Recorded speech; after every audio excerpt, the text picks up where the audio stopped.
This video is a recap of my repair experience dealing with Sequential.com, which is now a part of the Focusrite PLC group. As a gear owner, it may be of interest to you, maybe not, I don't know. But here goes. I've had good experiences with equipment repair and bad experiences. My 5-year-old Sequential Prophet X sampler synth hybrid recently went belly up.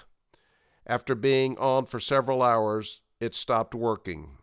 I power cycled it. It started into the boot sequence, then froze. After being turned off overnight, I was able to boot the machine, and it would stay on but for a limited period of time.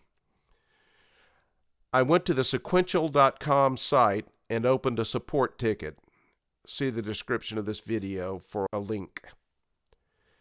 I got a prompt automatic response requesting some basic information such as serial number and purchase date. After providing that information, I got a human response in just over 2 hours.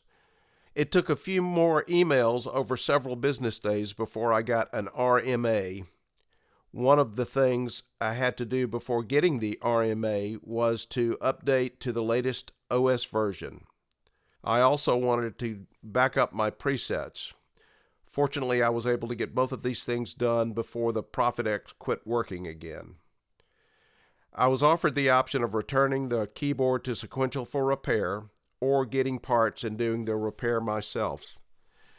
I decided that it would be cheapest for Sequential to send me a new power supply and computer motherboard. Once I got the RMA, the parts were shipped after 3 business days. It took a week for the parts to arrive, which is normal for ground shipping from California to Alabama. Over the next 2 days, I replaced the power supply and tested it for 12 hours. This one replacement fixed the problem, so I did not replace the motherboard. I shipped the new motherboard and the old bad power supply back to Sequential. In conclusion, I had to provide a $200 deposit for the parts. Once the return parts were received by Sequential, I received $175 of that deposit back. So the total cost was $25 plus the cost of shipping the parts back, which was about $20, totaling $45. From the time I submitted the support ticket until the test was complete on the repair was about 19 days. It took another week or so to get the parts returned and the refund processed. This is one of the cheapest and easiest repairs I've ever experienced. Thanks to Brian T. of Focusrite Sequential for making this experience what it was.